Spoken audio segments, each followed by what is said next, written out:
Today it has been my great pleasure to welcome my fellow justice ministers to Sweden to discuss some of the pressing issues currently on the EU's justice agenda. We are grateful that so many EU member states, institutions and agencies have chosen to be here with us during this dark and cold season of Sweden. One of the main priorities of the Swedish presidency is security. I stated that already yesterday on the press brief then. And the EU's most acute security challenge is, of course, the situation in Ukraine. The swift and decisive EU response to the invasion of Ukraine is a manifestation of our strength when we act together. The EU's continued support for Ukraine will require further efforts at both national and EU level. There is a lot that we, as justice ministers, can do to support Ukraine. For almost a year now, we have gotten reports of terrible acts being committed in Ukraine. Ensuring accountability for grave crimes is a top priority for our presidency, and all possible avenues to achieve this need to be explored. And I will get back to this in just a minute. Now, the citizens of the European Union have a right to be safe and secure. This is why we have put the fight against organized crime on the agenda for both the Interior and the Justice Ministers' meetings. There has long been a consensus among the member states that effective judicial cooperation is necessary in the fight against cross-border organized crime. Current cooperation provides us with several instruments. However, we must continuously work to develop and expand law enforcement authorities' toolkits. And to ensure effective judicial cooperation in the future, it's also important to consider possible next steps regarding legislation and practical cooperation. So in light of this, the ministers today received a presentation by Eurojust on its important work supporting national authorities to coordinate investigations and prosecutions of serious cross-border crime. We were given the opportunity to follow a fictional case and a case study so we could gain insights into some of the current challenges facing judicial cooperation in the EU. And in the subsequent discussions, I was happy to see that ministers highlighted the important role of Eurojust in the practical implementation of judicial cooperation. Ministers also exchanged views on the upcoming proposal on a new instrument for transfer of criminal proceedings. I welcome that ministers had a positive and constructive approach to this new instrument. The ministers' input today will contribute to our upcoming negotiations, and I trust that we soon will be able to add another effective tool to our judicial toolbox. Now, as I just mentioned, ensuring accountability for war crimes committed in Ukraine is a top priority for our presidency. It's most certainly a complex issue, but in order to accomplish this, judicial cooperation is crucial. Several member states have started national investigations into core international crimes committed in Ukraine.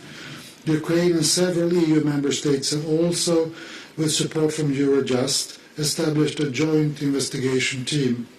Furthermore, Eurojust has been given a new mandate to preserve, analyze and store evidence of core international crimes. The EU has acted with determination to ensure accountability. During our working lunch today, I was delighted and honored to virtually welcome our Ukrainian colleague, Minister of Justice Denis Maluska. We also offered him our deepest condolences for the loss last week of his and our colleague, Minister of Internal Affairs, Denis Monastyrsky. Minister Maluska gave us a valuable insight into the current situation in Ukraine and his view on the prosecution of core international crimes committed there. And I am, and all my colleagues were as well very grateful that he took the time to talk to us right now.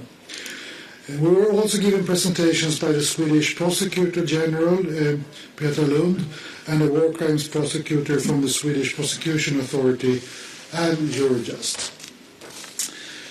In our discussions today, examples of good practices from the national prosecution of war crimes in war-torn areas were put forward. It is important that we share these experiences and make best use of our judicial cooperation mechanisms, not least Eurojust's new evidence database, to ensure that those responsible are brought to justice.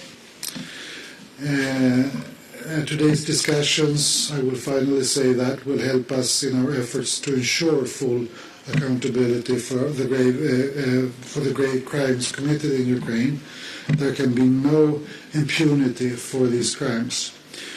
I am very happy with the discussions we had today and yesterday, and I would like to thank everyone who participated.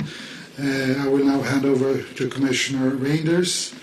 Thank you very much for good cooperation. Also during the 2 days together in Stockholm, and please, your remarks on today's meeting. No, thank you, Gunnar. It's a pleasure, of course, to be here. Good afternoon, everyone. And after the visit of the Commission to Kiruna, it's a pleasure to come back to Stockholm now for the informal Justice Council. Briefly, maybe on judicial cooperation and the fight against organized crime. Today we discuss what is working at EU level and where we can do more.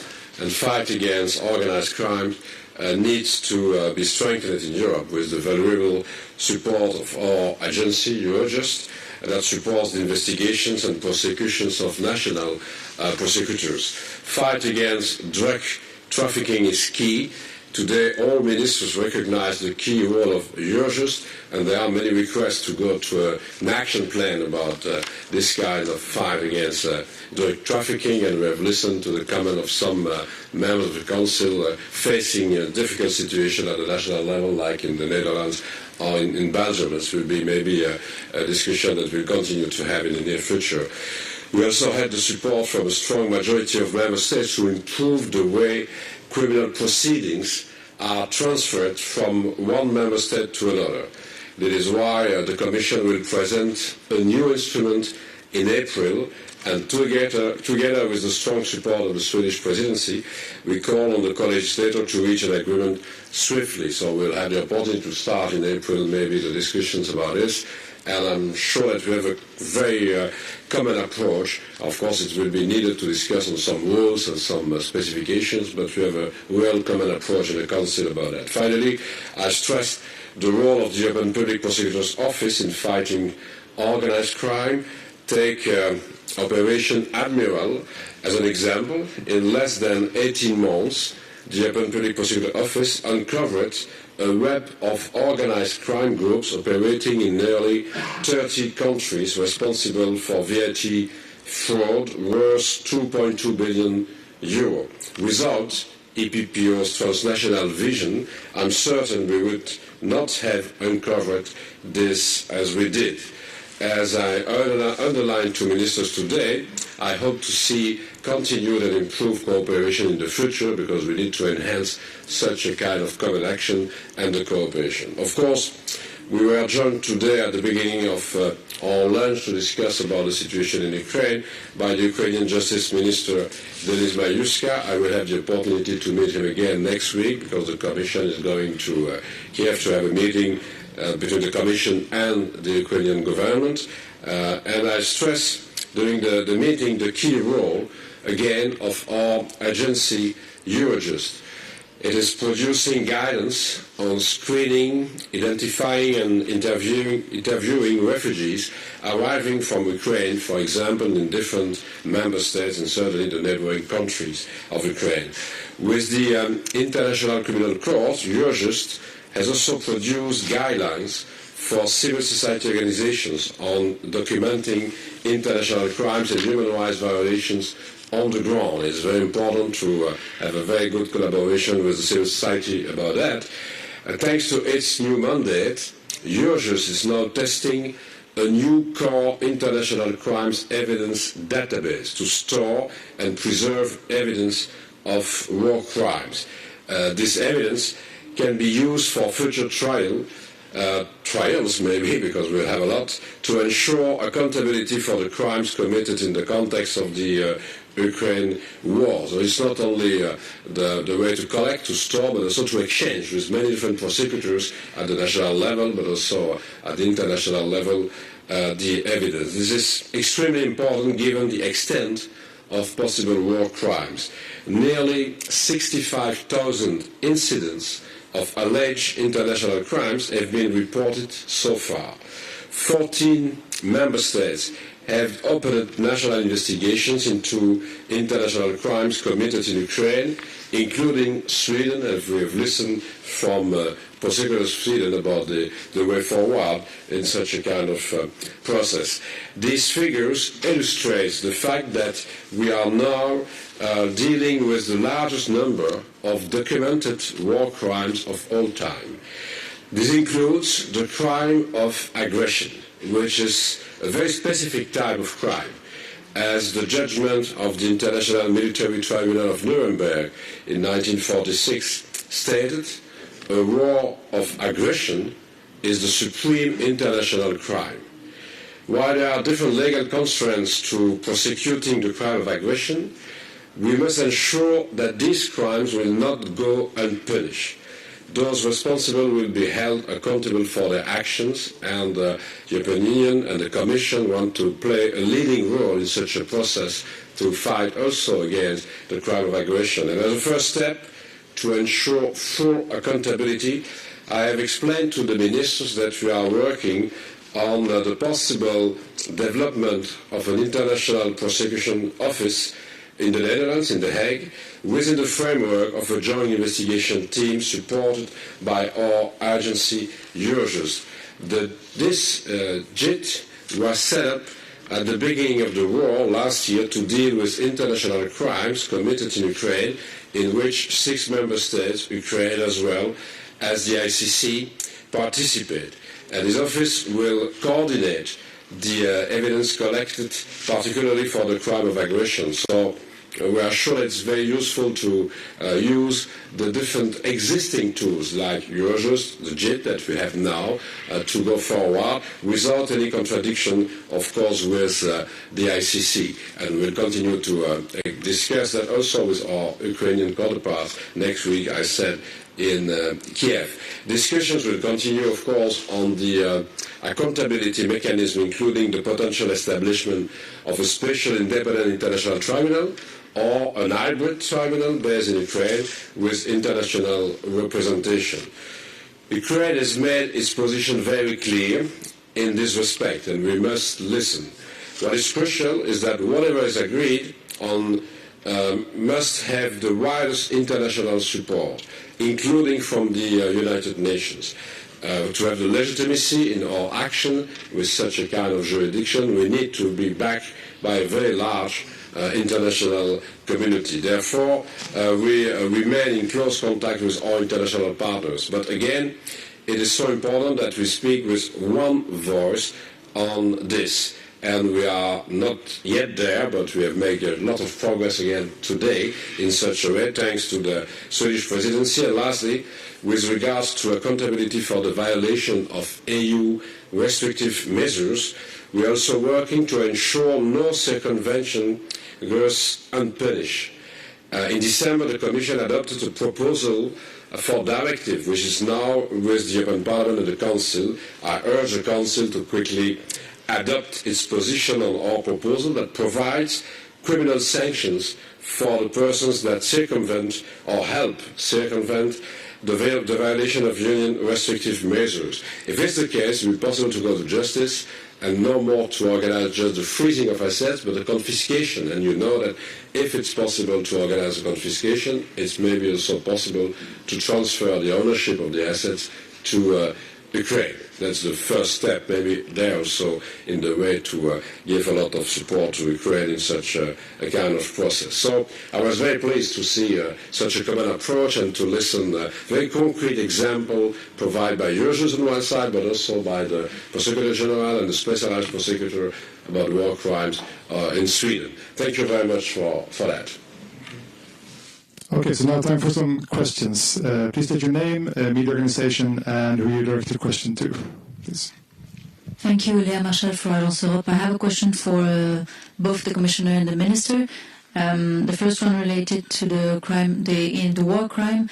What are the needs you heard from the Ukrainian Justice Minister? What is he asking for to better prosecute the war crimes? And the second question is rather on the crime of aggression. What will be the concrete next steps to come to this interim prosecutor office that you mentioned? You said that it would be in the frame of the GIT, but does it require a decision at the EU level? And how do you think you can proceed with that? And actually the same kind of question for the special tribunal.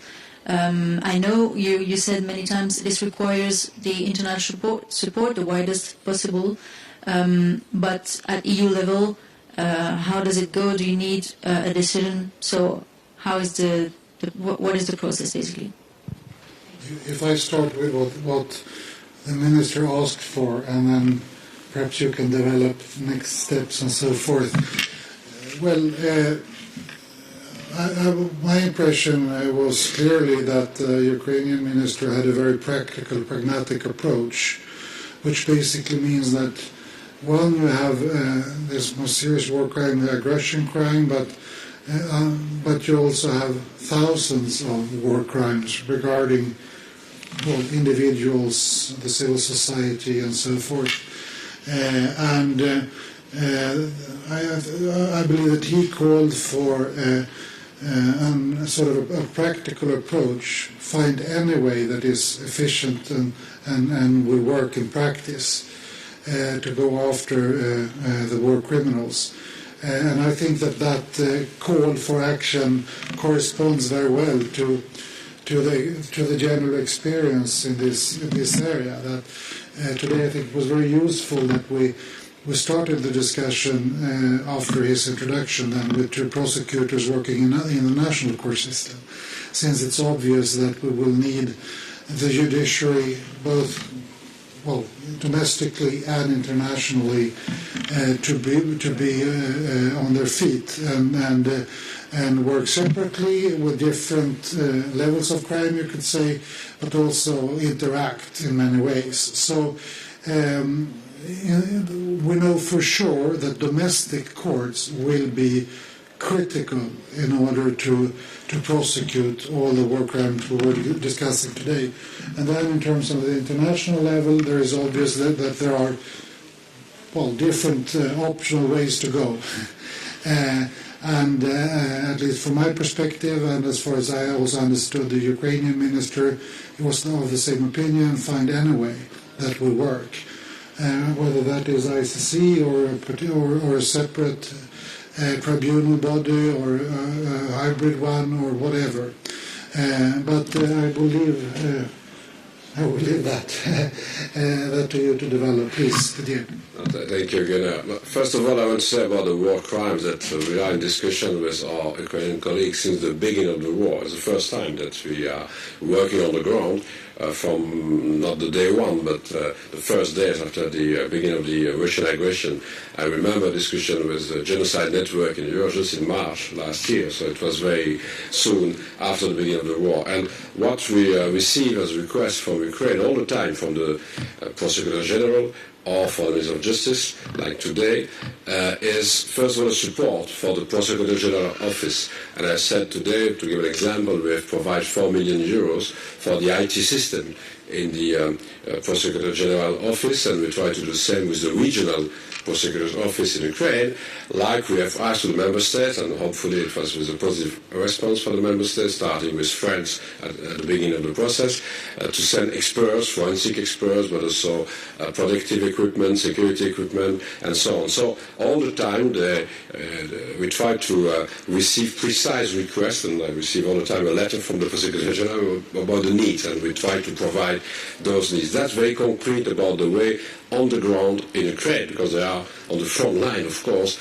and they are at the first position to collect evidence. The second element is to work with the member states, and we have 14 member states having started investigations at the national level due to the universal jurisdiction or the involvement of some nationals in the war crimes, like we have seen some murders of journalists during the war, and of course there is immediately an action. And there, what we try to do, again, is to organize a cooperation when it's possible directly with the joint investigation team. We have 6 member states with Ukraine in the JIT, plus the ICC. For the first time ever, the ICC is taking part, and we are close to work more and more with the US also on board in such a process with the joint investigation team. And Eurojust, thanks to the Council and the Parliament, because it was possible to pass an amendment, has an important role, again, about the evidence, so the storage and then the exchange of evidences. And of course, Ukraine is an integral part of it, because Ukraine is in the JIT, but Ukraine is also able to receive, to provide and to receive evidence for the next step in the prosecutions in Ukraine. And of course, the ICC in the same way. And you know that we asked Ukraine to ratify the Rome Statute, to participate fully to the ICC, so I will repeat that next week again in Kiev. Then for the crime of aggression,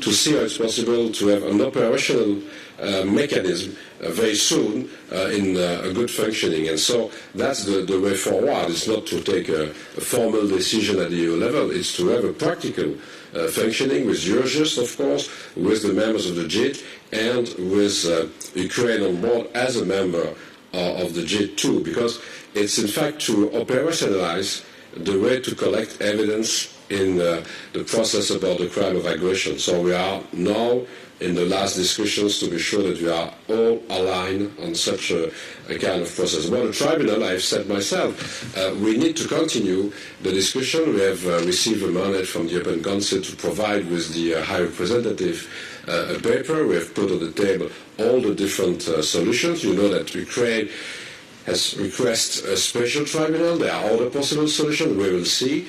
But the next step, to be very concrete, is to be sure that when we will have a discussion at the international level, like in the UN General Assembly, to give an example, we will be there with a unified position from the European Union, with all the member states on the same line. And we are working on it like we are working with our international partners. So it's a second step. So the first one will be the International Prosecution Office to start the process. And then we will continue our discussions on the possible jurisdiction. Andreas. Thank you, Andreas Ebring, Swedish Television. A question for both Mr. Strömer and Ms. Reynolds. First of all, regarding Ukraine, what about the time schedule? When do you think there can actually be real work with legal processes here? Second of all, about a tribunal, could the European Union facilitate such a tribunal on its own within the European Union? And thirdly, do you think that accountability should also try to reach the highest leadership of Russia today? Thank you. Well, just to repeat, the legal process is an ongoing process since the beginning of the war. So we have amended the regulation as Eurojust. I said that today I've urged to work on the proposal of directive for the new criminal offence. It consists of the fact it's possible to circumvent the sanctions. So we work all the time with the necessary legal tools. So we'll continue to do that day after day. About the tribunal, I want to repeat what I've said. Of course, we are working, but again, what we try to do now is the first layer, it's the first step with such an international prosecution office, and there we are in discussions with all the actors involved in that, Eurojust, the members of the JIT, Ukraine, of course, and we try to see how it's possible to have such a kind of evolution. And of course, it's not to the Commissioner for Justice to say who is responsible. What we want to do is to provide to all the prosecutors and one day to all the jurisdictions the possibility to prosecute and to decide about the responsible or the responsible. But it's not, of course, to a commissioner to say who is responsible or not. We try to have an independent process with prosecutors and tribunals or other jurisdictions to do that. But the goal, of course, is to be able to organize a fight against impunity for all the responsible of all the international crimes. If I might add, I mean, if you look on the first part of your question in more practical terms, you could say that the legal proceedings they have already started. I mean, in any legal proceedings, you of course need to argue the law, but foremost you need to argue the facts, and the facts are already there. So, in too many cases. So it's from, even though sort of the question of where to put these different claims on trial is not solved, at least not sort of the international dimension of it. Still, the national courts, they are there, they have jurisdiction and so forth. But I think the practical approach here is to find ways, to find structures, to find ways to cooperate in order to collect evidence, security in a way that it will be useful the very day it will then occur in a court. So in that sense, I would say the timetable is that we have already started off, and then on different also political levels, one can support in order to establish the structures needed to prepare for the prosecutions. In terms of who will be prosecuted, I mean, that is the only sustainable principle point of view, of course. It's up to the judiciary who they at the end will prosecute. But I think one can at least say so much that, of course, the political leadership is not immune to this kind of prosecutions. The ones who are responsible will be prosecuted at the end. Any other questions? Okay, last question here. Jan Andersson, Swedish Radio. If you put this case in a bigger context, Mr. Commissioner, how big is this case if you put it after the Second World War? Thank you.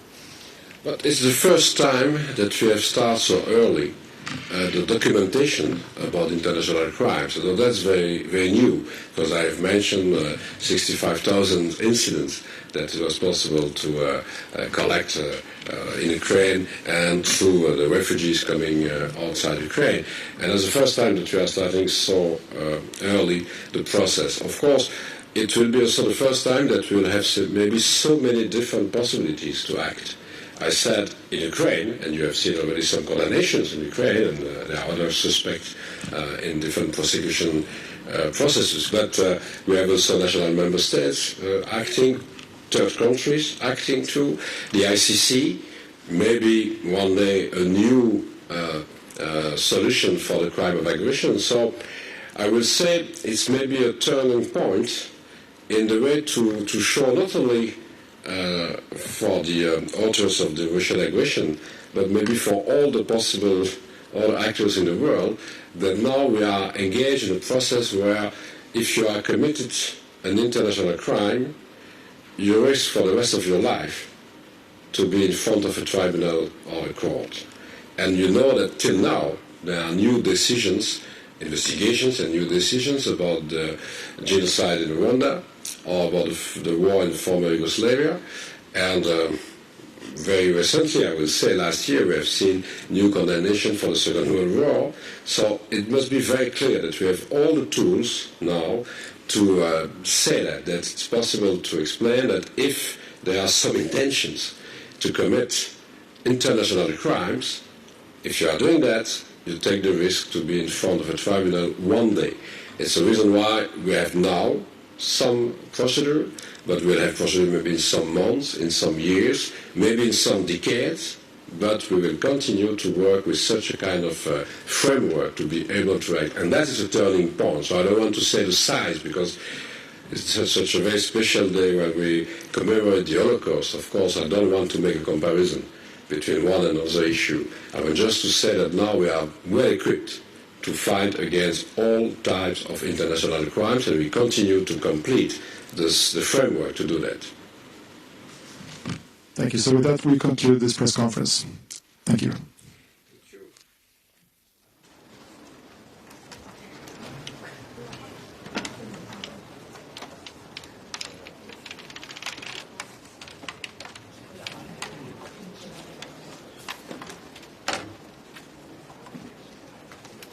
Var det någon